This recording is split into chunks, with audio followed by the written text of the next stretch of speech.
हाँ सर, अभी 101 पार्टिसिपेंट्स आ गए हैं और 4 भी बज गए हैं, तो we can start now. Yes.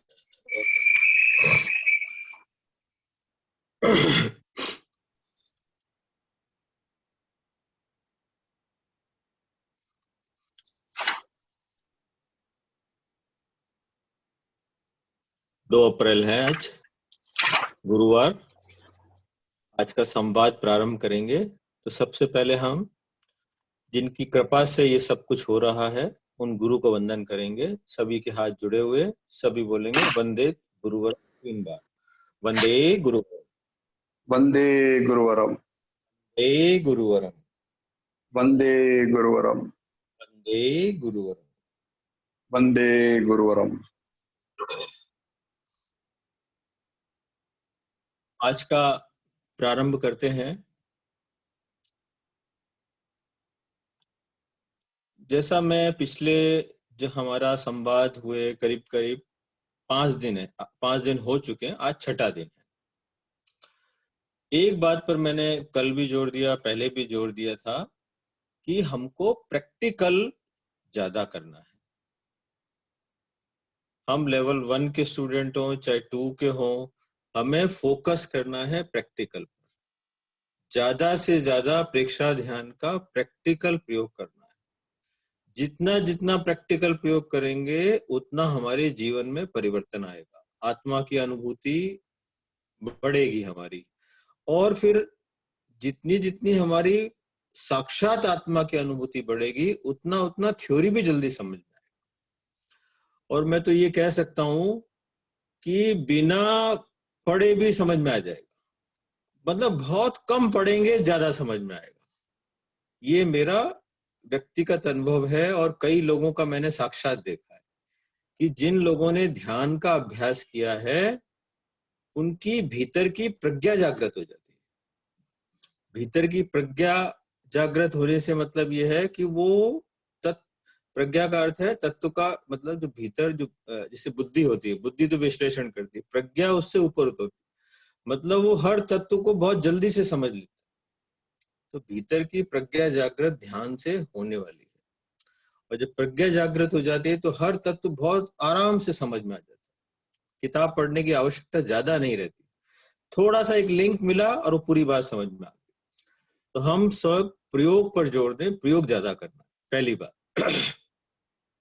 दूसरा, जीवन में कषाय कम होना चाहिए। जितना जितना कषाय कम होगा उतना उतना हमारा व्यवहार भी सुंदर बनेगा, मन भी शांत रहेगा, हम प्रसन्न रहेंगे, परिवार भी खुश रहेगा, हमारे आसपास के लोग भी खुश रहेंगे, हमारी जो बोलते हैं गुडविल भी बढ़ेगी। ये सारी बातें किससे जुड़ी हुई हैं कि हमारे कषाय कम होने चाहिए। इस बात पर विशेष ध्यान रखें। परीक्षा प्रशिक्षक का कर्तव्य है कि वो हर समय प्रतिदिन ध्यान रखे कि मेरे कषाय कम हो रहे या नहीं हो रहे हैं, मेरी प्रतिक्रिया का लेवल कम हो रहा है या नहीं हो रहा है। ये बात विशेष ध्यान रखने वाली बात। आप परीक्षा ध्यान से जुड़े हुए 10 साल हो गए और फिर कुछ बदलाव ही नहीं आ रहा है, तो इससे क्या होगा? जो 10 साल से जुड़ा है उसने ढंग से परीक्षा ध्यान नहीं किया, उसको तो कुछ भी नहीं मिला, लेकिन उस व्यक्ति के संपर्क में जो भी आएगा उसको लगेगा कि परीक्षा ध्यान से कुछ होता नहीं, उल्टा परीक्षा ध्यान का वो नुकसान करने वाला है। इसलिए परीक्षा ध्यान करने वाले साधकों का ये विशेष दायित्व है कि उनका जीवन पवित्र बनना चाहिए, निर्मल बनना चाहिए, कषाय कम होने चाहिए। इस बात का विशेष ध्यान रखना है। दूसरी बात, अब परीक्षा ध्यान सीख लिया, ये लेवल वाली बात को एकदम नीचे कर दे, छोड़ दे एक बार। लेवल वाली बात तो ठीक है, सहज में हो जाए तो ठीक है। प्रैक्टिकल स्वयं करना है, जीवन में परिवर्तन लाना है। दूसरी बात, पूरे परिवार को भी जोड़ना है। ऐसा नहीं स्वयं बैठ गए। अब ये हमारे हाथ में तो है नहीं कि हम पूरे परिवार को जोड़ लें। अब परिवार में भी भिन्न भिन्न रुचि के लोग हैं, कोई जुड़ेगा कोई नहीं जुड़ेगा। फिर भी आप और हम अपनी कोशिश में कमी ना रखें। ऐसा बाद में नहीं लगे कि भाई मैं कोशिश करता तो ये शायद ध्यान कर लेता। कोशिश करने के बाद भी ना करे तो कोई बात नहीं, लेकिन अपनी कोशिश पूरे परिवार में करनी है। जहां भी कोई व्यक्ति मिले उसको इसके बारे में बताना है। दूसरा, लाडनू में हर साल 9 शिविर लगते हैं, प्रेक्षा ध्यान साधना के 9 शिविर लगते हैं, हर महीने में एक शिविर लगता है। 3 महीने शिविर नहीं लगते, जनवरी का 1 महीना जो बहुत ठंड पड़ती है तब नहीं लगता, और इसके अलावा मई जून जो 2 महीने गर्मी के हैं इसमें वहां शिविर नहीं लगते। तो 9 साधना के शिविर लगते हैं। तो प्रेक्षा ध्यान के जितने भी प्रशिक्षक हैं उनको साल में एक बार 10 दिन के लिए लाडनू जाना चाहिए, सेवा के रूप में चले जाएं। 9 शिविर लगते हैं तो उसमें चले जाएं। अब जरूरी नहीं कि प्रशिक्षक एक ही हो, 2, 3, 4, 5 भी हो सकते हैं। लगे कि भाई 5 प्रशिक्षक हो गए हैं वहां पर, तो एक प्रशिक्षक वहां कराने वाला, बाकी 4 ध्यान करें पूरे दिन। कितना अच्छा मौका है।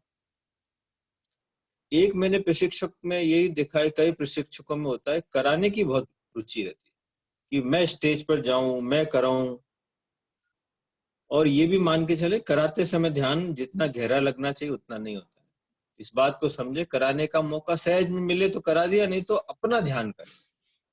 हमारा फायदा किसमें होगा? जब हम अपना ध्यान गहराई से करेंगे तो फायदा। तो सब लाडनू के शिविरों का ध्यान रखें। 10वां शिविर वहां पर एक ट्रेनर्स कैंप लगता है फरवरी में, हर साल ट्रेनर्स कैंप लगता है। तो इस बार हमने अनुभव किया ज्यादा प्रशिक्षक उस समय एकत्र करने से कोई मतलब नहीं है।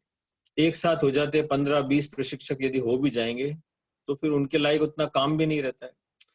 इस बार ये निर्णय किया गया कि फरवरी वाले शिविर में 4-5 प्रशिक्षक बहुत है, ताकि 60-70 लोग जितने भी आते हैं उनको ट्रेनिंग दी जाए। बाकी प्रशिक्षक बाकी के महीनों में आए, पूरे साल में जैसा जिसको अनुकूल हो बाकी के शिविरों में आए, ताकि जो और अपने साथ 4-4, 5-5 लोगों को लेके आए, ताकि लाडनू का शिविर भी हमारा सक्सेसफुल हो सके। मैंने बेंगलोर में भी ये बात बोली थी, चेन्नई में भी बोली थी। मैंने एक अपना इच्छा, स्वप्न, जो भी बोलने बताया था, प्रशिक्षक के लिए बताया था कि प्रशिक्षक के नंबर अच्छी मात्रा में होने चाहिए। दूसरा ये है कि जैन विश्व भारती में लगने वाले शिविरों में वेटिंग होना चाहिए। इतना लंबा वेटिंग हो कि कई कई महीनों के बाद नंबर आए। हमारा वहां के शिविर इतने सक्सेसफुल हो, लोगों में वहां के प्रति इतना रुझान बढ़ जाए कि जैन विश्व भारती लाडनू के शिविर करने के लिए वहां पर लाइन लगे। जैसे कई जगह लगता है बहुत कई महीनों बाद नंबर आता है, वैसा होना चाहिए। तो ये सब हम कोशिश करेंगे तो ऐसा सब संभव है। तो लाडनू के शिविरों का भी हम सबको प्रमोट करना चाहिए। दूसरा, जैसे अभी आपको क्वेश्चंस भेजने के लिए भी नंबर दिए गए हैं और लिंक आदि की व्यवस्था करने के लिए भी नंबर है। तो कई लोग क्या मुझे डायरेक्ट भी फोन करते हैं, बहुत सारे लोग। तो कोशिश करें जो नंबर आपको दिए गए हैं, प्रश्न के लिए नंबर जो दिया गया वहां पर प्रश्न भेजें। लिंक की जो व्यवस्था देख रहे हैं उनको लिंक के लिए पूछें तो ज्यादा अच्छा रहेगा। वो अच्छे बेहतर से बता पाएंगे क्योंकि वो काम वो देख रहे हैं। अब मैं आज प्रश्न लेता हूं जो कल आए हुए हैं। पहला प्रश्न है बेंगलोर से अनिल जी खटेड़ का प्रश्न है कि जब ध्यान में साधक बहुत भीतर आगे तक बढ़ जाता है तो 3 स्थिति बनती है। अंतः प्रवेश मतलब आत्मबोध, अंतः स्थिति और अंतर अनुभूति। ये 3 स्थिति बनती है आत्मा के स्तर पर। जब चित्त चेतना में भीतर गोते लगाने लगता है तो उसको आत्मा का बोध होने लगता है कि जैसे वो भीतर उसने गोता लगाया, उसको आत्मा का क्या हुआ? अनुभव हुआ, आत्मानुभूति हुई, आत्मा चेतना की अनुभूति हुई। ये क्या हुआ? अंतः प्रवेश हुआ कि भाई चित्त इतना सूक्ष्म तक पहुंचने लग गया कि उसको आत्मा की अनुभूति अब होने लगी है। ये टेम्परेरी होता है, एकदम एकाग्रता सदी गहरे में गया, आत्मा की अनुभूति हुई आत्मा में बार बार। लेकिन उसको क्या वो रास्ता पता चल गया कि वहां भीतर का रास्ता पता चल गया, इतनी एकाग्रता सद गई और चेतना इतनी निर्मल बन गई, इतनी भीतर तक जाने लगा कि उसको आत्मा के भीतर प्रवेश होने लगा। ये है आत्मबोध, अंतः प्रवेश। अब क्या हुआ? दूसरी स्टेज पर क्या होता है? ये सब समाधि से पहले की स्टेज है। पहला हुआ अंत प्रवेश कि भाई बार बार वो जा रहा है, अंत आत्मानुभूति हो रही है, आत्मा का बोध हो रहा है। दूसरी स्थिति बनी अंत स्थिति कि भाई वहां जाकर वो क्या रहने लगा, थोड़ी देर वहां जाकर रुकने भी लग गया, वहां जाकर थोड़ी देर टिकने लग गया, लेकिन फिर भी वापस वहां से क्या हो जाता है, थोड़ी देर टिकता है, फिर वापस वो स्थिति रहती नहीं है कि आत्मा के स्तर पर वो थोड़ी देर जाके टिका। अंत स्थिति मतलब आत्मा के स्तर पर वो थोड़ी देर जाकर रुका, ठहरा, आत्मानुभूति थोड़ा लंबे समय के लिए। तो ये है अंत स्थिति। तीसरी बात आती है अंतर अनुभूति। अंतर अनुभूति वो स्थिति है जिसमें साधक क्या होता है, चित्त चेतना में डूब जाता है, ध्येय ध्याता और ध्यान सब एक हो जाते हैं, ये समाधि की स्थिति। वहां पर फिर काफी लंबे, जितनी देर समाधि टिकती है उस स्थिति में ध्यान का साधक वहां पर टिका है। तो अंत प्रवेश में क्या हुआ, झलक टाइप हुई, आत्मबोध हुआ। अंत स्थिति में कुछ देर के लिए वहां ठहरा, रुका, और अंतर अनुभूति में वो काफी लंबे समय, जब तक समाधि की स्थिति थी तब तक वो वहां पर रुका रहा। ये तीन स्थिति बनती। एक प्रश्न है मुंबई से शायद, कि विशुद्धि केंद्र पर मैंने प्रयोग बताया था कि अभी वैसे तो ठीक है, श्वास प्रेक्षा का प्रयोग करना है, दोनों नथनों के संधि स्थल पर कर सकते हैं, लेकिन अभी वर्तमान की स्थिति में बताया था कि विशुद्धि केंद्र पर करें और लंबा श्वास विशुद्धि केंद्र पर ले। उज्जाई प्राणायाम में जिस तरह हम लेते हैं, उज्जाई प्राणायाम के बारे में एक बार मैं बताना चाहता हूँ कि प्रेक्षा ध्यान में जो उज्जाई प्राणायाम हम कराते हैं, उसमें उज्जाई प्राणायाम में बहुत ज्यादा स्ट्रेस नहीं देते। जैसे कई लोग क्या गले को बहुत ज्यादा खींचते हैं और तरह तरह की आवाज निकालते हैं, वैसा नहीं, कोई आवाज बाहर कोई आवाज नहीं आएगी। हम अपने वोकल कॉर्ड पर विशुद्धि केंद्र पर ध्यान केंद्रित करेंगे और हमारा श्वास गले को स्पर्श करता हुआ जाएगा और गले को स्पर्श करता हुआ बाहर आएगा, और गले से हम श्वास को खींचेंगे भी, लंबा भी करेंगे, बाहर छोड़ते समय भी लंबा करेंगे। उज्जाई प्राणायाम केवल इतना ही करना। आवाज भीतर हमको सुनाई देगी स्पर्श करती हुई, लेकिन बाहर नहीं सुनाई देगी। बिल्कुल रिलैक्स पोजीशन में उज्जाई प्राणायाम का अभ्यास करना। तो उनका प्रश्न ये था कि विशुद्धि केंद्र पर ध्यान, उज्जाई प्राणायाम, और तीसरी बात मैंने जोड़ी थी, यदि कोई को मंत्र करना है तो वह मंत्र भी कर ले। तो उन्होंने बोला 3 काम कैसे होंगे? हो जाएंगे, आप करके देखिए, हो जाएंगे तीनों काम, क्योंकि वो एक ही जगह पर है, इसलिए संभव है तीनों काम। क्योंकि हमारा चित्त हमने विशुद्धि केंद्र पर टिकाया, यहीं से हम श्वास ले रहे हैं, धीरे धीरे छोड़ रहे हैं, और यहीं पर हमारा मन क्या है, मंत्र जप में लगा। हम बोल नहीं रहे, बोलना नहीं है, मानसिक जप करना। एक प्रयोग हम महाप्राण ध्वनि के साथ भी कराते हैं कि कई लोगों का क्या, माला में मन नहीं लगता है, तो माला में मन नहीं लगता है, माला में मन भटकता बहुत है, तो उनके लिए प्रेक्षा ध्यान का एक प्रयोग है कि महाप्राण ध्वनि का उच्चारण करें, मस्तक पर ध्यान को टिकाएं और जप करते रहे।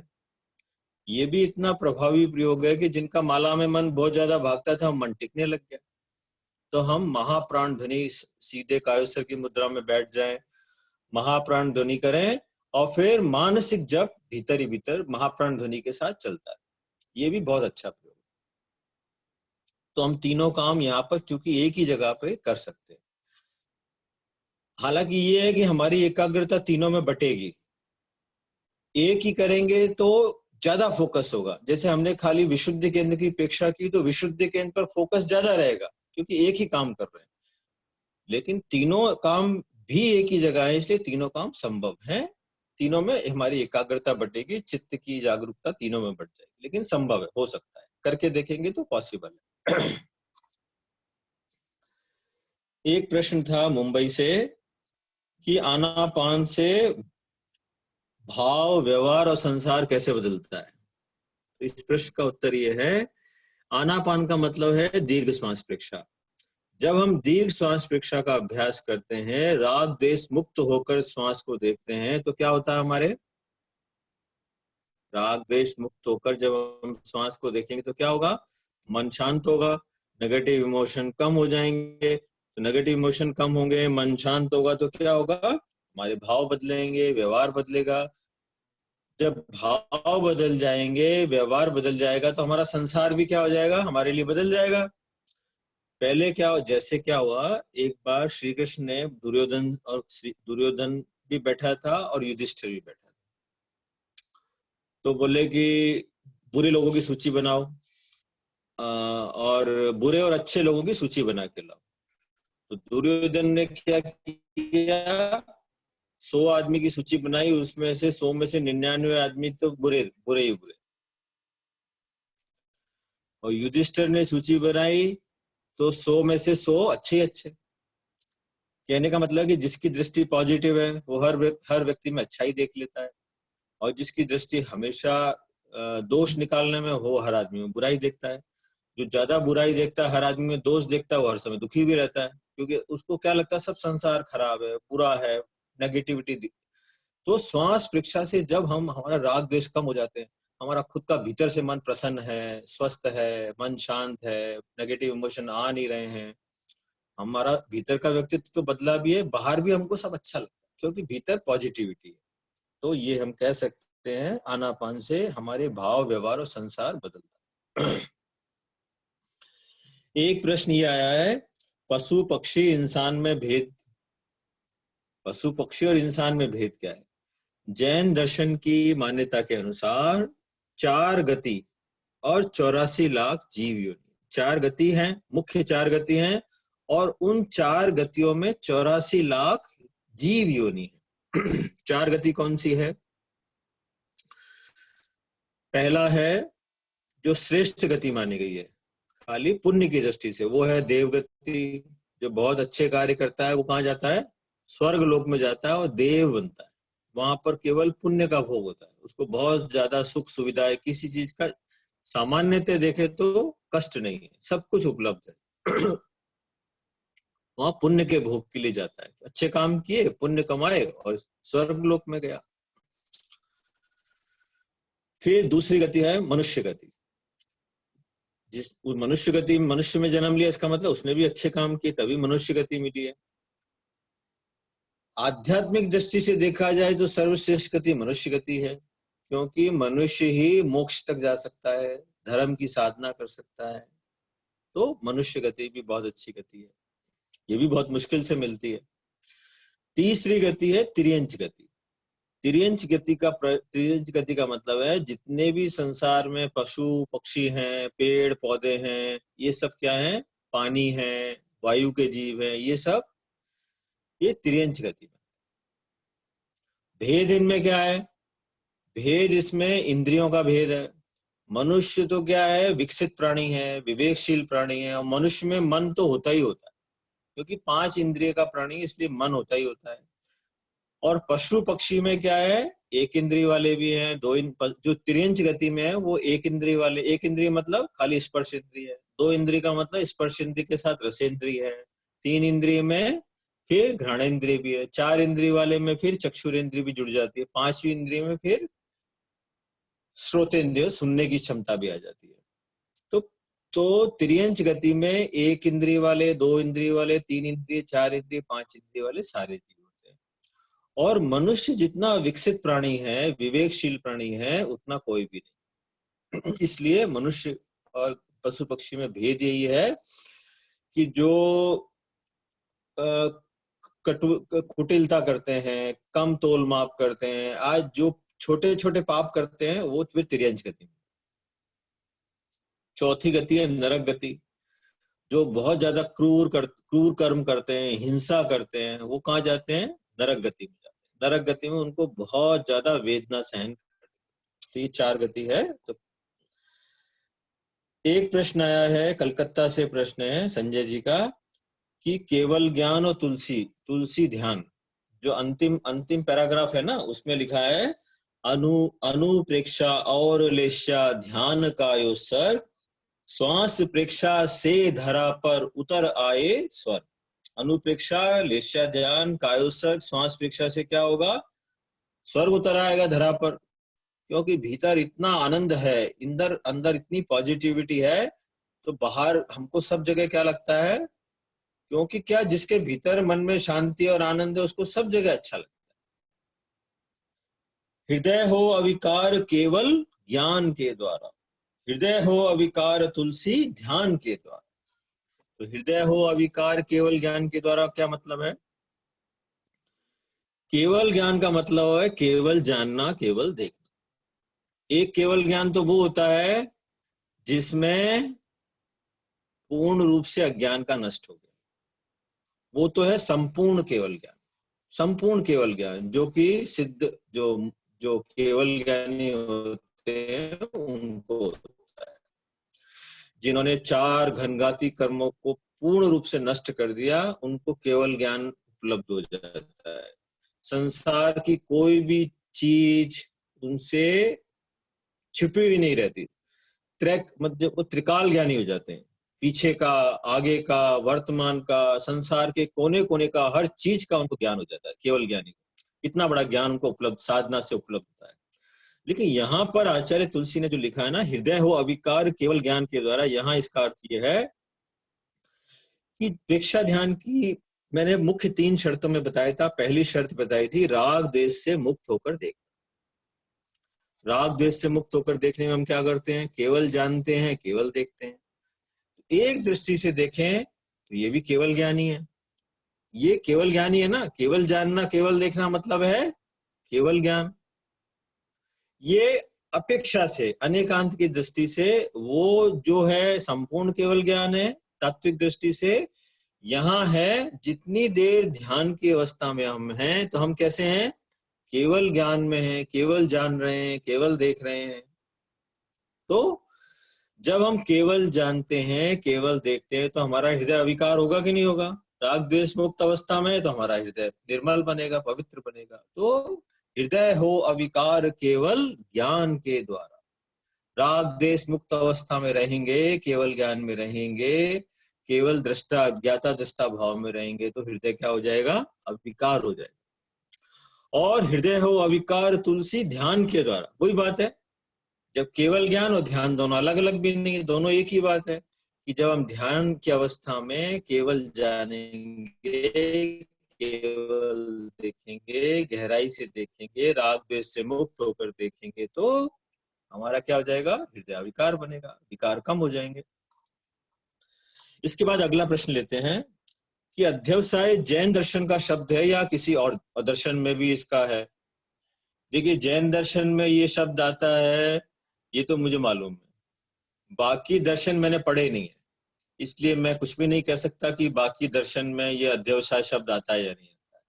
किसी ने तुलनात्मक अध्ययन किया है, उनसे आप पूछ सकते हैं। इसलिए अध्यवसाय जैन दर्शन का शब्द तो अवश्य है, बाकी का मुझे मालूम नहीं। अब एक प्रश्न है कि ध्यान खुली आंख से करना चाहिए या बंद आंख से करना चाहिए, और ध्यान कब फलित कब होता है? प्रश्न साथ में तीसरा प्रश्न है कि ध्यान कब फलित होता है।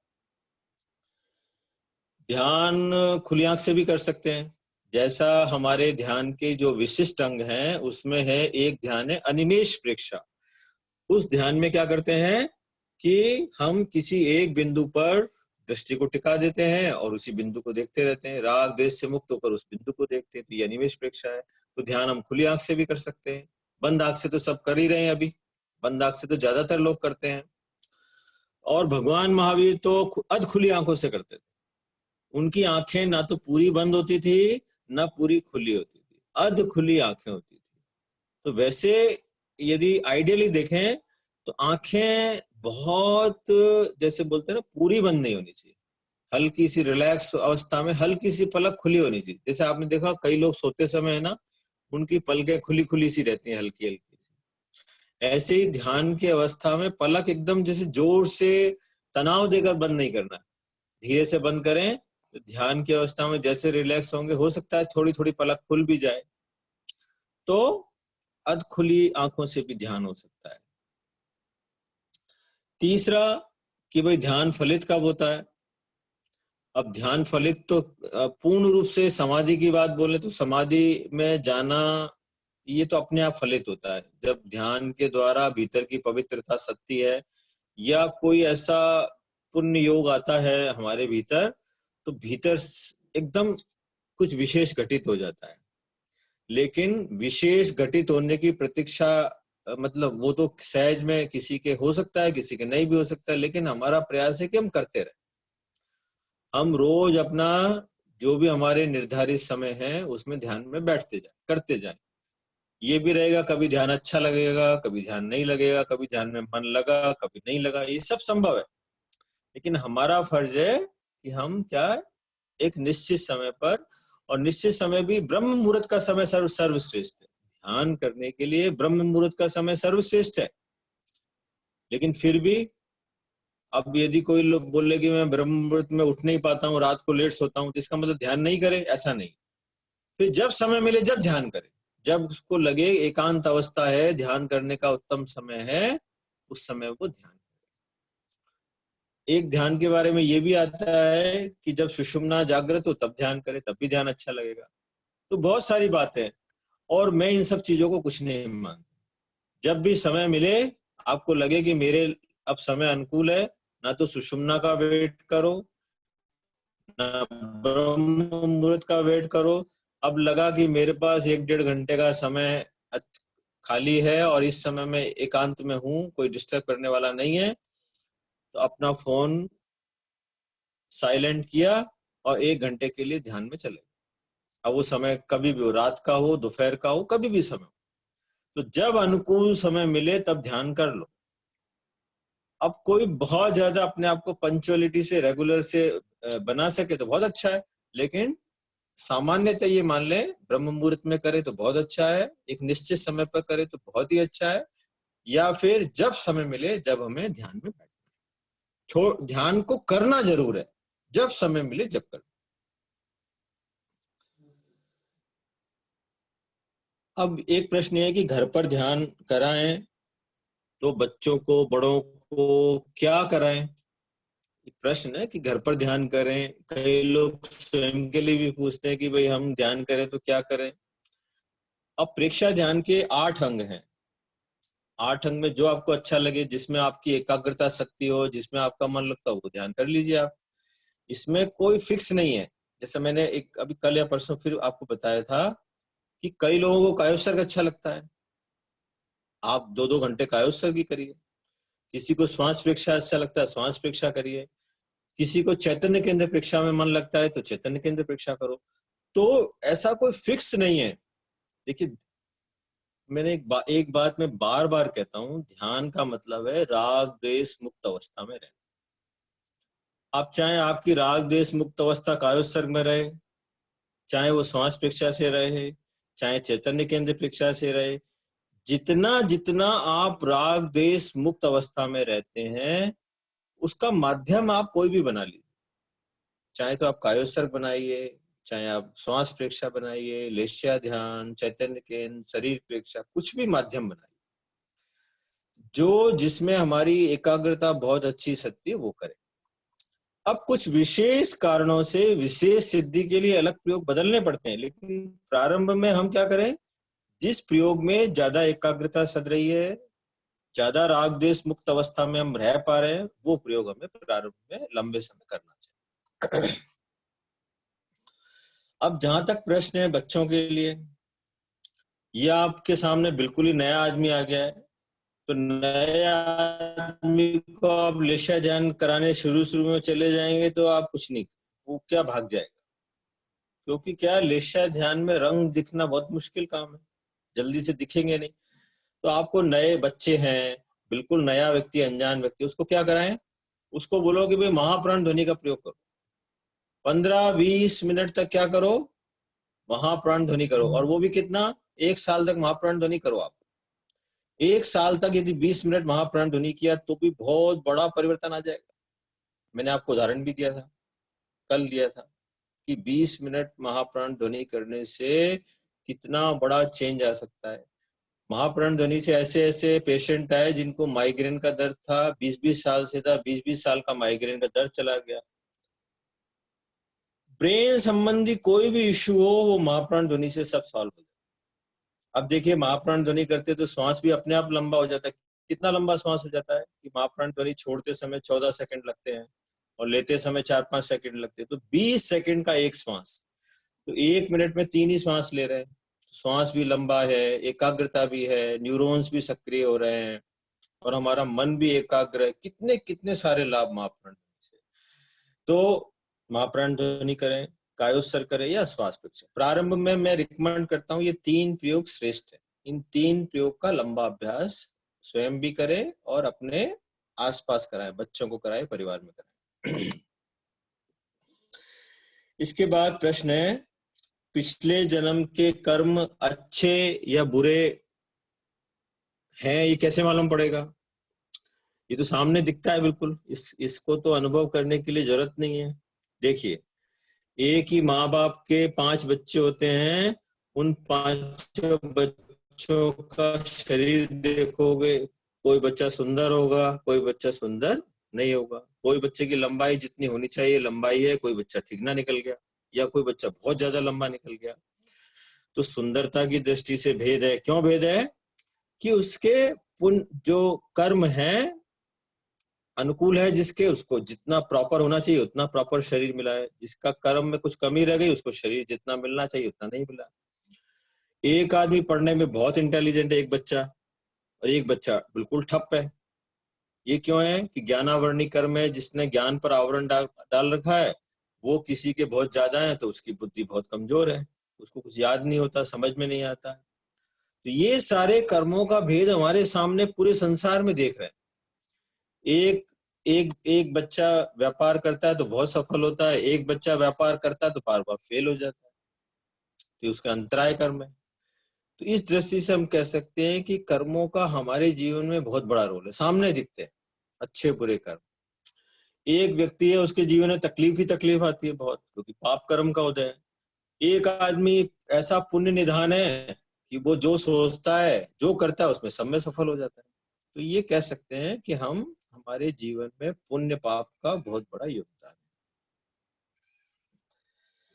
क्या संसारिक व्यक्ति एक प्रश्न है, क्या संसारिक व्यक्ति सूक्ष्म चेतना तक पहुंच सकता है?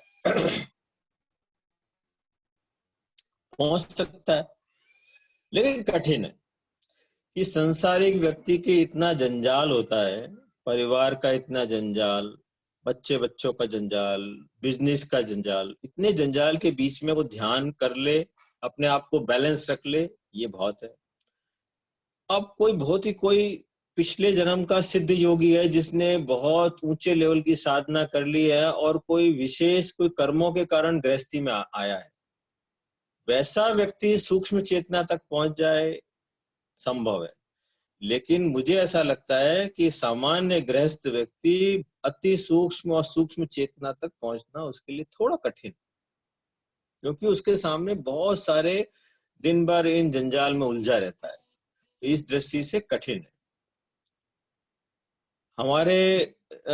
देखें तो हमारे सामने बहुत सारे उदाहरण हैं कि संसारिक व्यक्ति में भी बहुत, जैसे श्रीमद राजचंद्र हैं, हमारे सामने आदर्श उदाहरण है श्रीमद राजचंद्र।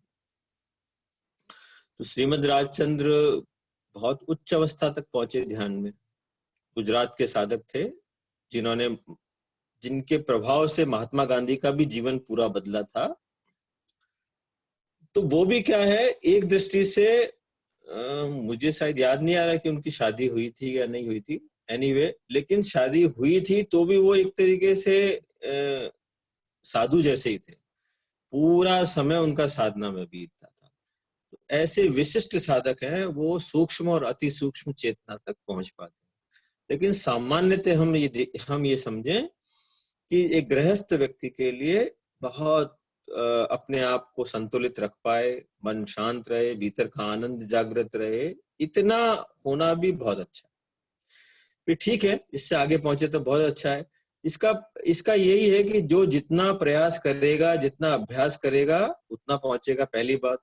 दूसरा, पिछले जन्म की साधना हमारी कितनी की हुई, ये बहुत इंपॉर्टेंट है, क्योंकि हम ये देखते हैं, अनुभव करते हैं, यदि हमारी पिछले जन्म की साधना मान लिया एक लेवल तक हम पहुंचे हुए थे, तो फिर हम इस जन्म में जैसी साधना शुरू करते हैं, तो चूंकि हमने बहुत सारे लेवल पिछले जन्म में पार किए हुए हैं, तो हम साधना में बहुत आगे बढ़ सकते हैं। तो ये सारा निर्भर इस पर करता है कि पिछले जन्मों की साधना हमारी कितनी की हुई है और दूसरा वर्तमान जीवन में हम साधना के प्रति कितने हम अलर्ट हैं, जागरूक हैं। तो ये सारे प्रश्न आज के पूरे हुए, सबको जवाब शायद मिल गया होगा। अब सब समझते हैं कि एक बार ये द्वंद्वात्मक अस्तित्व का चैप्टर यहाँ कंप्लीट हो रहा है, सबके प्रश्न भी जितने थे आ गए हैं, सबके पूरे हो गए। अब हम आज शरीर प्रेक्षा का चालू करते हैं, क्योंकि हमने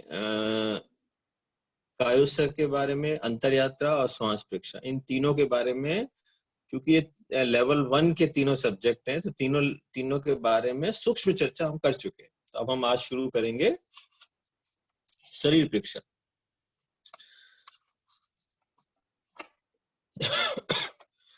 शरीर प्रेक्षा में पहली बात तो हम करते क्या है।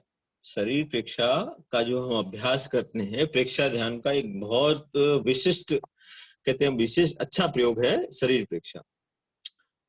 कई दृष्टि से वो कायोत्सर्ग जैसा ही लगता है। इसमें भी जैसे कायोत्सर्ग में पैर के अंगूठे से लेकर सिर तक यात्रा करते हैं, वैसे ही इसमें क्या करते हैं, इसमें भी यात्रा करते हैं। लेकिन दोनों में फर्क ये है कि कायोत्सर्ग में हम क्या करते हैं, पैर के अंगूठे पर गए तो पैर के अंगूठे को हम क्या करते हैं, शिथिल होने का सुझाव देते हैं।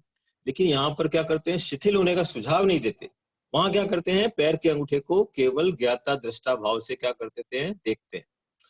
वहां जो कुछ भी हो रहा है, प्राण के प्रकंपन है, दर्द है, जो भी गर्मी का अनुभव है, सर्दी का अनुभव है, उस अनुभव को क्या करते थे, ज्ञाता दृष्टा भाव से हम क्या करते हैं, केवल जानते हैं, केवल देखते हैं।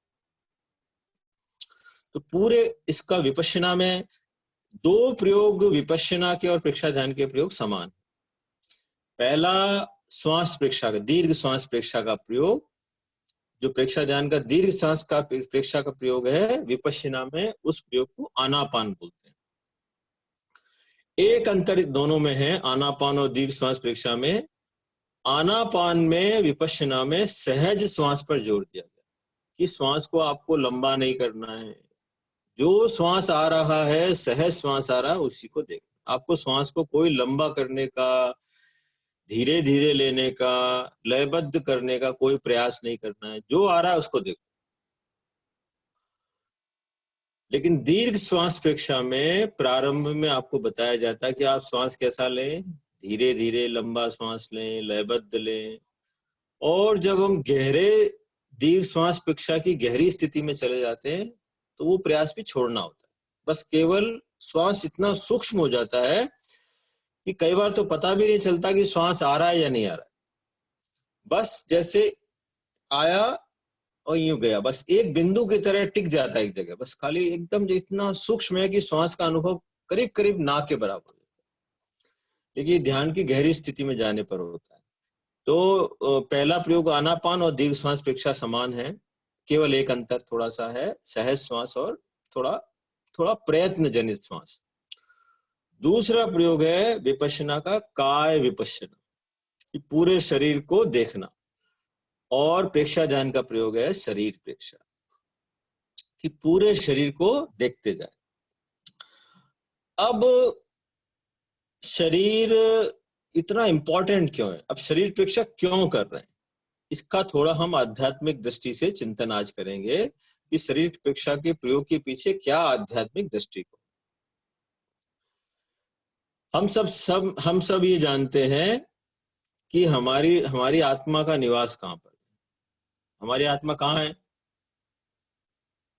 इस शरीर से बाहर तो नहीं है ना। आत्मा कहाँ है, इस शरीर के भीतर ही है। और इस शरीर की जो बाउंड्री बनी हुई है ना, ये जो पूरी बाउंड्री बनी, इसके भीतर भीतर ही है, बाहर भी नहीं है। आत्मा के बारे में जैन दर्शन, प्रेक्षा ध्यान का दर्शन ये मानता है कि जो हमारी आत्मा है वो क्या है, शरीर प्रमाण है। शरीर प्रमाण क्या है, जितना बड़ा हमारा शरीर होता है उतनी बड़ी आत्मा होती है। जैसे चींटी के शरीर में आत्मा क्या हो जाती है, चींटी के शरीर जितनी हो जाती है, और हाथी के शरीर में हाथी जितनी फैल जाती है। अब कोई प्रश्न करेगा कि इतना फैला कैसे। अब हम इसको एक उदाहरण से समझते हैं कि जैसे दिए का प्रकाश है, यदि एक दिया छोटी सी जगह में है तो उसका प्रकाश छोटी जगह में फैला हुआ है। यदि उसी दिए को एक बड़ी जगह में रख दें तो उसका प्रकाश बड़ी जगह में भी फैल जाता है। इसी प्रकार आत्मा शरीर प्रमाण होती है, जितना बड़ा शरीर उतनी आत्मा शरीर प्रमाण फैल जाती है। तो पहला ये हुआ कि हमारी आत्मा हमारे शरीर के भीतर है। आत्मा का रहने का स्थान कहाँ है? शरीर रूपी मंदिर में आत्मा निवास करती है। आत्मा रूपी परमात्मा कहाँ विराजमान है? शरीर रूपी मंदिर में विराजमान है। कई लोग शरीर को बहुत ही देखो, हर चीज को देखने के समझने के दो एंगल है। इस शरीर, वैराग्य की दृष्टि से इस शरीर को क्या बताया गया? ये शरीर भीतर से बहुत गंदा है। यदि कोई देख ले, भीतर मल है, मूत्र है, इतनी गंदगी है इस शरीर के भीतर, यदि वो हमारे सामने आ जाए तो आप देखिए, यदि आप जैसे कोई भी शौच आदि के लिए जाते हैं तो भीतर से जो भी कुछ निकलता है वो कितना बदबूदार होते हैं सब चीजें, लेकिन वो सब शरीर के भीतर ही हैं। खाना पीना जो खाते हैं ये सब अंदर यदि देखें तो उस दृष्टि से शरीर के भीतर बहुत अशुद्धि भी है, लेकिन ये उसका नेगेटिव पक्ष हुआ। वैराग्य की दृष्टि से ये सब चीजें क्यों बोली गई कि शरीर के प्रति आसक्ति मत करो। जिस शरीर के प्रति एक कोई संसारी व्यक्ति आसक्ति करता है उसको पता है कि इस शरीर के प्रति क्या आसक्ति कर रहे हो, कि जो शरीर भीतर से इतना गंदा है, जिसमें रक्त मांस अशुचि इतनी सारी चीजें हैं, इस शरीर के प्रति आसक्ति मत करो। ये शरीर नाशवान है इसलिए इसके प्रति आसक्ति मत करो। लेकिन दूसरा पक्ष ये है कि ये शरीर एक मंदिर की तरह है, क्योंकि शरीर है, इस शरीर के माध्यम से ही हम आत्मा के कल्याण की साधना कर सकते हैं। इस दृष्टि से शरीर बहुत ज्यादा उपयोगी है। ये शरीर ना हो तो हम आत्मा की साधना कैसे करेंगे? तो शरीर बहुत महत्वपूर्ण है, आत्मा का अधिष्ठान है, और पूरे शरीर प्रमाण में आत्मा फैली हुई है। क्योंकि पूरे शरीर में आत्मा है इसलिए हमारा शरीर क्या है? आत्मवान है, चैतन्यमय है। मुर्दे में जब आत्मा निकल जाती है तो क्या हो जाता है? उसका उस शरीर की वैल्यू खत्म हो जाती है। लेकिन जीवित प्राणी में जब आत्मा शरीर के भीतर है तो वो क्या है? उसकी बहुत वैल्यू है। देखिए, अभी जो बीमारी चल रही है कोविड-19, उसके लिए कि हर सरकार, पूरे वर्ल्ड की सरकारें कितना प्रयास कर रही है कि उनके नागरिकों की सुरक्षा हो, कितना प्रयास कर रही है। अरबों खरबों रुपए खर्च कर रहे हैं, सारी मशीनरी लगी हुई है। क्योंकि आत्मवान शरीर है इसीलिए उसको बचाने का प्रयास किया जा रहा है। तो इसलिए शरीर बहुत महत्वपूर्ण है, आत्मवान है, चैतन्यमय है।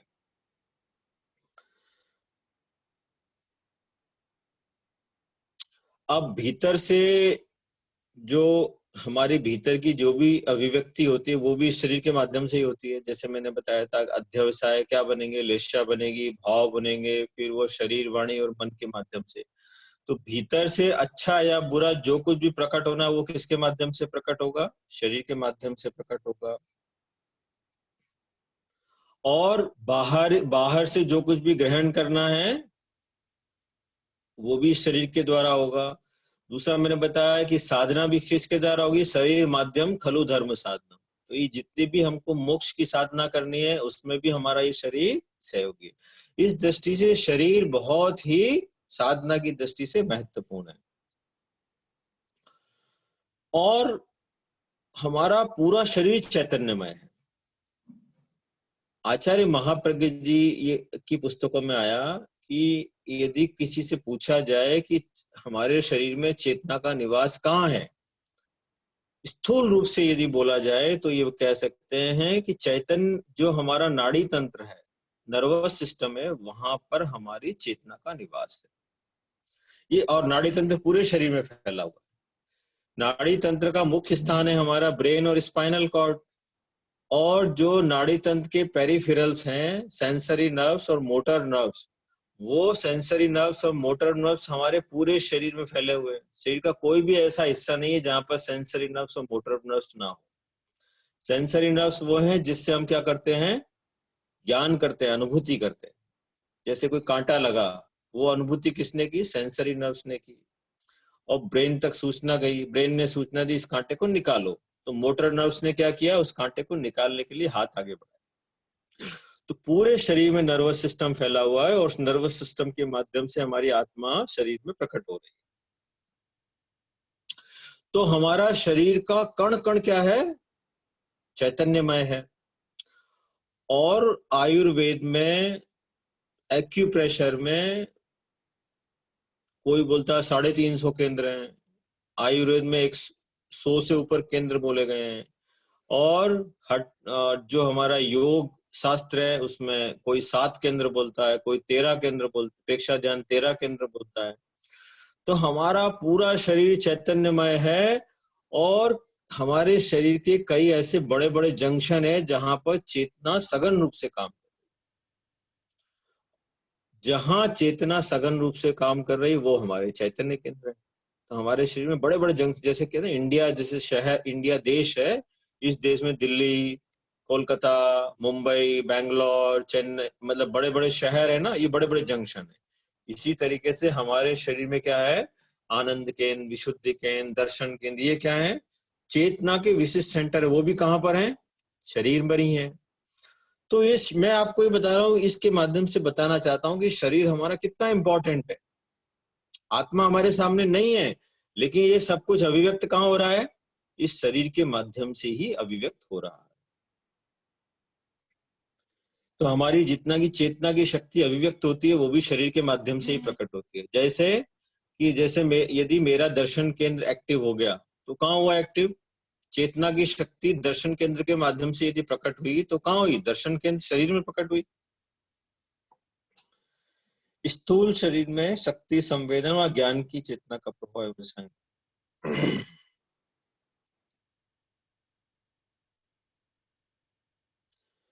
प्रेक्षा में शरीर का आलंबन लिया जाता है क्योंकि शरीर में चेतना के विभिन्न रहस्य हैं, ये मैंने बताया आपको। अच्छा ठीक है, कि ये शरीर हमारा शरीर, पूरा शरीर चैतन्यमय है, चेतना के विशिष्ट केंद्र हैं। इस दृष्टि से हम क्या कर देते हैं, शरीर प्रेक्षा का प्रयोग करते हैं। अब शरीर प्रेक्षा करने के प्रयोजन क्या है, इस अब 4 बिंदु पर हम चर्चा करेंगे तो और शरीर प्रेक्षा बिल्कुल स्पष्ट हो जाएगी हमारे पास कि शरीर प्रेक्षा क्यों कर रहे हैं। पहला इसका पॉइंट है अस्तित्व बोध के लिए। शरीर प्रेक्षा का पहला प्रयोजन मतलब पर्पज, मोटिव है अस्तित्व बोध के लिए। जैसा मैंने पहले बताया आध्यात्मिक दृष्टिकोण में कि हमारा पूरा शरीर क्या है, पूरे शरीर में आत्मा है, चैतन्यमय है। तो जैसे ही हम शरीर प्रेक्षा करते हैं, शरीर के कण कण की प्रेक्षा करते हैं, तो क्या होने लगता है, जब हम धीरे धीरे सूक्ष्मता में जाते हैं तो शुरू में तो हमें शरीर ही पकड़ में आ रहा है, शरीर की मांसपेशियों का अनुभव हो रहा है, भीतर कोशिकाओं का अनुभव हो रहा है। लेकिन जब हम गहराई से शरीर प्रेक्षा करते हैं तो क्या होने लगता है, जब पूरे शरीर में आत्मा फैली हुई है तो गहराई में जाएंगे तो किसका अनुभव होगा, हमें धीरे धीरे चेतना का अनुभव होने लगेगा। चेतना का अनुभव होना क्या है, अपने अस्तित्व का अनुभव करना है। तो शरीर प्रेक्षा से हमारा पहला प्रयोजन है अस्तित्व बोध के लिए, कि शरीर प्रेक्षा करते करते क्या हो जाए, हमको अपने भीतर जो चेतना का सागर लहर, हम सीधे तो चेतना को नहीं देख सकते, हमारे जैसे शुरुआत से ही बात चल रही है, स्थूल चेतना के द्वारा सूक्ष्म चेतना को देखने का प्रयास करना। तो सूक्ष्म चेतना यानी चित्त के द्वारा हम क्या करेंगे, शरीर प्रेक्षा के माध्यम से धीरे धीरे गहराई में जाएंगे। पहले हम शरीर को देखेंगे, फिर प्राण के प्रकंपन को पकड़ेंगे, प्राण के प्रकंपन पकड़ते पकड़ते तेजस शरीर, भाव, लेश्या को पकड़ते पकड़ते भीतर तक चले जाएंगे। तो हमारा पहला मोटिव है अस्तित्व बोध के लिए, चेतना की अनुभूति के लिए हम शरीर प्रेक्षा का प्रयोग करते हैं। दूसरा प्रयोजन है शरीर व पदार्थ के प्रति ममत्व का विसर्जन हो सके। एक मोटिव तो जर्नल है वीतरागता के विकास के लिए। कोई भी प्रेक्षा ध्यान का प्रयोग हो, पहला बिंदु तो आप यही लिख दीजिए, वीतरागता का विकास। क्यों, जब हम प्रेक्षा ध्यान का प्रयोग करते हैं तो हम राग द्वेष से मुक्त होकर देखते हैं। श्वास प्रेक्षा का प्रयोग है तो भी राग द्वेष से मुक्त होकर देख रहे हैं। शरीर प्रेक्षा का प्रयोग है तो भी राग द्वेष से मुक्त होकर देख रहे हैं। तो जैसे हम शरीर प्रेक्षा में राग द्वेष से मुक्त होकर देख रहे हैं तो उससे हमारी वीतरागता का विकास हो रहा है। तो सबसे पहला बिंदु हर ध्यान का प्रयोजन क्या होना चाहिए? वीतरागता का विकास। दूसरा बिंदु हो गया अस्तित्व बोध के लिए। तीसरा बिंदु हो गया शरीर व पदार्थ के प्रति ममत्व का विसर्जन। शरीर व पदार्थ के प्रति ममत्व का विसर्जन। और संसार में सबसे बड़ा जो ममत्व है वो शरीर और पदार्थ के प्रति है। आप देखिए जितना भी संसार में पापमय आचरण हो रहा है, लोग भाग रहे हैं, न सोने का समय, न जागने का समय, न खाने का समय, भाग रहे हैं। केवल किसके लिए भाग रहे हैं? शरीर और पदार्थ के प्रति इतना गहरा अटैचमेंट है, उसके लिए भाग रहे हैं। किसी को गाड़ी के कार के नए नए मॉडल खरीदने हैं, किसी को बड़े से बड़ा बंगला खरीदना है, किसी को धन इकट्ठा करना है। मतलब हर आदमी शरीर और पदार्थ को इकट्ठा करने के लिए भाग रहा है, उसकी आसक्ति के लिए भाग रहा है। क्योंकि क्या है, इतनी ज्यादा गहरी आसक्ति है, भाग रहा है वो। अब वो भागना छूटेगा कब? जब उसके प्रति आसक्ति छूटेगी तभी भागना छूटेगा। जो संसार में जितने भी लोग संसार में भाग रहे हैं ना, उनका भागना कब छूटेगा? कि इतनी गहरी आसक्ति थोड़ी मंद पड़े तो भागना छूटे। शरीर प्रेक्षा के प्रयोग से शरीर के प्रति और पदार्थ के प्रति ममत्व का विसर्जन हो जाता है। ये कैसे होता है? जब हम शरीर प्रेक्षा का अभ्यास करते हैं तो शरीर प्रेक्षा करते करते हमको अनुभव होता है कि शरीर में प्रतिक्षण क्या हो रहा है? बदलाव आ रहा है। ये शरीर क्या है? अनित्य है। आपने जब शरीर विज्ञान पढ़ा होगा तो आपको बताया गया होगा कि हमारे शरीर में 600 खरब कोशिकाएं हैं, और 600 खरब कोशिकाएं क्या है? कोशिकाएं मरती रहती हैं और नई जिंदा होती रहती हैं। तो ये हालांकि हमने थ्योरी में पढ़ा है, लेकिन शरीर प्रेक्षा करते करते हमारे शरीर में ये अनुभव होने लगता है कि हमारा शरीर भी क्या है? अनित्य है। प्रतिक्षण कोशिकाएं क्या हो रही हैं? मर रही हैं पुरानी, और नई जिंदा हो रही हैं, पैदा हो रही हैं। तो ये शरीर भी क्या है? अनित्य है, मरण धर्मा है। इस शरीर के भीतर रोग भी है और ये बूढ़ा भी होता है। ये शरीर की सारी बातों की शरीर की अनित्यता का बोध हमें शरीर प्रेक्षा के द्वारा होता है। जब ये सारा बोध हो जाता है कि ये शरीर अनित्य है, परिवर्तनशील है, कोशिकाएं मर रही हैं, जिंदा हो रही हैं, तो हमें शरीर के प्रति क्या हो जाता है? शरीर के प्रति जो गहरा ममत्व था, आसक्ति थी, वो धीरे धीरे क्या होने लगता है? कम होने लगता है। अनित्यता का बोध हो गया। फिर हमारा आकर्षण किसके प्रति बढ़ जाता है? जो अनित्य है उसके प्रति कम हो जाता है, और जो नित्य है उसके प्रति बढ़ जाता है। नित्य क्या है? नित्य है हमारी चेतना, आत्मा। एक भगवान महावीर ने एक सूत्र कहा, एगो में सासव अप्पा नाण दंसन संजो, शेषा में बाहिरा भावा सब्बे संजोग लक्षण। मैं इस सूत्र को दिन में कई बार बोलता हूँ। जैसे ही मुझे लगता है कि संसार से आसक्ति मुझे कम करनी है तो इस सूत्र को बोल देता।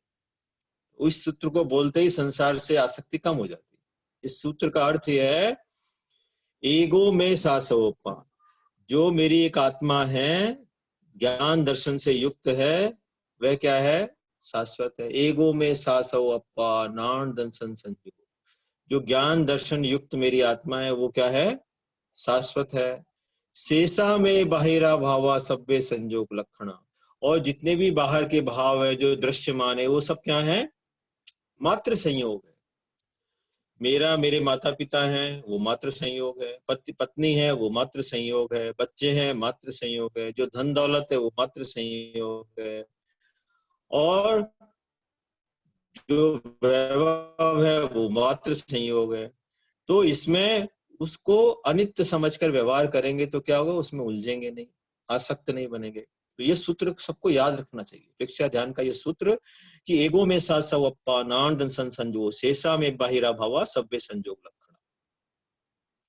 ये सब क्या है, केवल मेरी आत्मा है वो क्या है, नित्य है, शाश्वत है।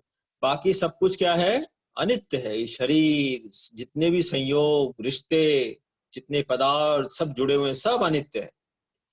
ऐसा करने से हमारी संसार में आसक्ति बढ़ती नहीं, कंट्रोल में रहती है, कंट्रोल में रहती है। वो बहुत जरूरी है, क्योंकि जितना जितना संसार में आसक्ति बढ़ेगी धर्म ध्यान छूटेगा, और जितना जितना संसार से आसक्ति छूटेगी धर्म ध्यान बढ़ेगा, भीतर की तरफ जाएंगे।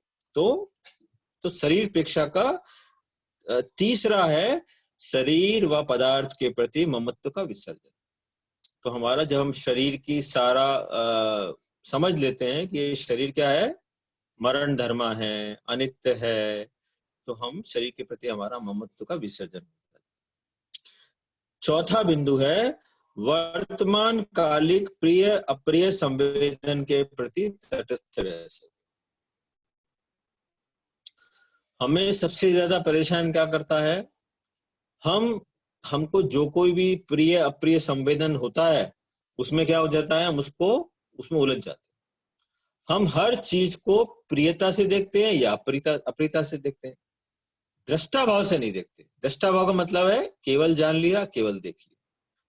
जब केवल जानते हैं, केवल देखते हैं, तो क्या होता है, हमारा मन शांत रहता है, उसकी ज्यादा विश्लेषण नहीं करते, चीरफाड़ नहीं करते। जो व्यक्ति राग द्वेष वाला होता है वो क्या होता है, वो हर घटना को राग द्वेष से देखता है और उसके चिंतन में, विश्लेषण में इतना गहरा डूब जाता है, प्रतिक्रिया में चला जाता है। तो दिमाग पर बोझ आ जाता है, उसका दिमाग, मस्तिष्क खिन्न हो जाता है, इरिटेशन चालू हो जाता है। क्योंकि दिन भर राग द्वेष में रहेगा तो हर चीज में क्या होगा, अच्छा या बुरा, अच्छा या बुरा, इसमें ही रहेगा। तो जो शरीर प्रेक्षा का अभ्यास करता है तो वो प्रिय और अप्रिय संवेदन से ऊपर उठ जाता है। ये कैसे, जब हम शरीर प्रेक्षा करेंगे तो हमें शरीर प्रेक्षा करते करते क्या लगेगा, कभी कभी गर्मी लगेगी, कभी कभी सर्दी लगेगी। तो हम क्या करेंगे, गर्मी को सर्दी को भी क्या करेंगे, तटस्थ भाव से केवल देख लेंगे, केवल जान लेंगे, कोई प्रतिक्रिया नहीं करेंगे। अब हमें खुजली भी आएगी कभी कभी, तो खुजली को भी देख लेंगे, कोई प्रतिक्रिया नहीं। क्योंकि अब ऐसा करते करते हमारी चेतना इतनी विशुद्ध हो जाती है, मन इतना विशुद्ध हो जाता है कि फिर खुजली हुई, कोई दर्द हुआ, फिर हम जब ध्यान में नहीं है तब गर्मी लग रही है या सर्दी लग रही है, तो फिर हम तटस्थ बैठे हुए आराम से। और ज्यादा गहरी साधना में पहुंच जाएं तो ऐसा लगेगा कि गर्मी सर्दी तो शरीर को लग रही है, मुझे तो लग नहीं रही है। ये गहरी, जिसका भेद विज्ञान सच जाता है, तो कोई चोट लगी तो मुझे कोई चोट नहीं लगी, शरीर को लगी। बीमारी आ गई तो वो अनुभव करता है ये बीमारी तो शरीर में है, मुझे कोई बीमारी नहीं, मैं इससे अलग हूँ, ज्ञाता दृष्टा हूँ। ये साधना में जब ऊपर बढ़ जाएंगे तो ऐसी पोजीशन आ जाती है कि फिर दुख का अनुभव भी चला जाता है। सुख का अनुभव नहीं होता, लगता है कि ये सारी चीजें शरीर में है, मैं इससे ऊपर उठ गया। तो हम हर संवेदन, प्रिय और अप्रिय संवेदन से क्या हो जाते हैं, श्वास शरीर प्रेक्षा करते करते ऊपर उठ जाते हैं। क्योंकि उसमें हमें गर्मी, सर्दी, खुजली और इवन मच्छर ने काटा तो भी हम तटस्थ है, देख रहे हैं। और साधक लोग तो इसका प्रयोग विशेष रूप से करते हैं। आपने भगवान महावीर का जिन्होंने जीवन पढ़ा है, तो भगवान महावीर ने देखा कि मुझे साधना में और आगे बढ़ना है, तो वो ऐसी जगह पर गए जहां पर उनको कष्ट ज्यादा मिले। क्योंकि जितना ज्यादा कष्ट मिलेगा उनको अपनी टेस्टिंग करनी थी कि मैं अधिकतम कष्टों में भी समता में रह सकूं, तटस्थ रह सकूं, विचलित ना हूं। तो जो गहरी साधना में जाते हैं वो उनको ये सारे प्रयोग करते हैं। वो क्या करते हैं, जब 48 डिग्री का धूप होता है तो 48 डिग्री की धूप में जाके 2-2, 3-3 घंटे खड़े हो जाते हैं, आतापना लेते हैं। वो भेद्य विज्ञान का अनुभव करते हैं कि ऐसी भीषण गर्मी में भी ये क्या है, तटस्थ रह सके, राग द्वेष से मुक्त रह सके। आज से करीब करीब ये शायद 31 साल पहले की बात है। 31 साल पहले योगक्षेम वर्ष का आयोजन लाडनू में हुआ था, 1 वर्ष का था, जिसमें गुरुदेव तुलसी ने एक आह्वान किया था कि जो लोग योगक्षेम वर्ष में साधना करें वो 1 साल के लिए वहां पर आए। तो उसमें साधु संत भी बहुत थे, 400 से ऊपर साधु संत 1 साल के लिए रुके थे, और गृहस्थ भी थे उसमें बहुत सारे।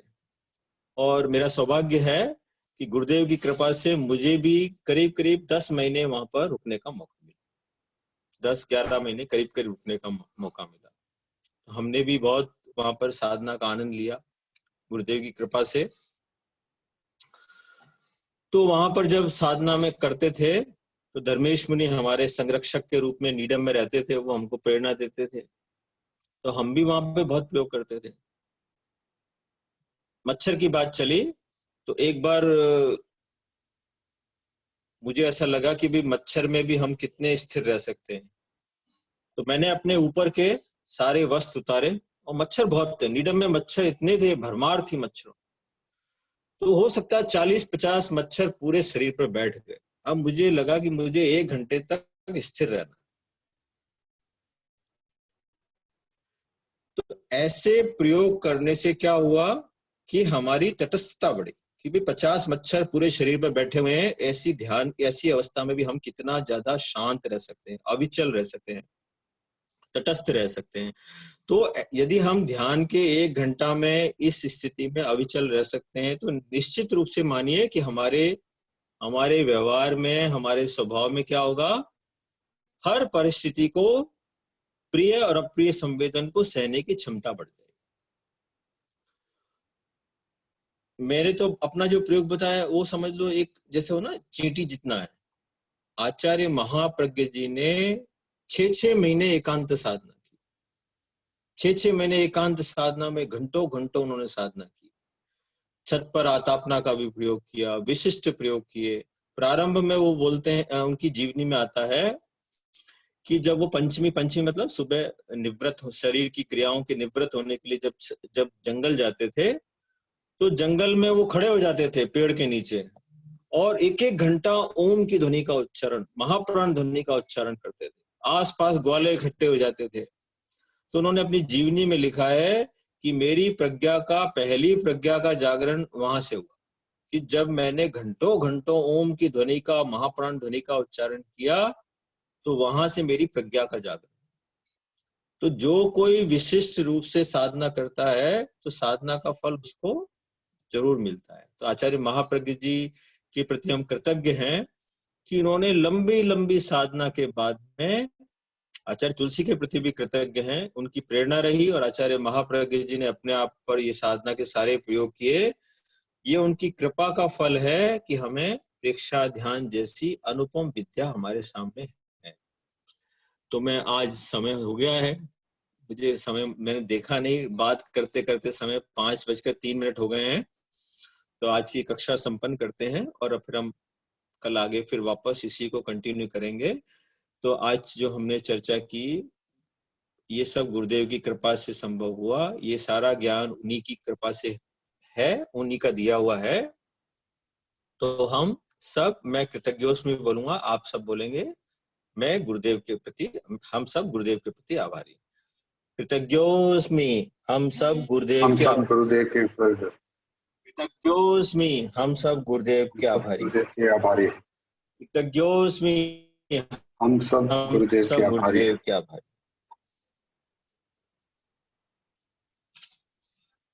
मोदी जी, कृतज्ञता आपके प्रति भी। कृतज्ञोस्मि हम सब आपके आभारी हैं। कृतज्ञोस्मि हम आपके आभारी हैं। कृतज्ञोस्मि हम आपके आभारी हैं। Thank you all participants. Class अच्छा रहा, very interesting points to be noted.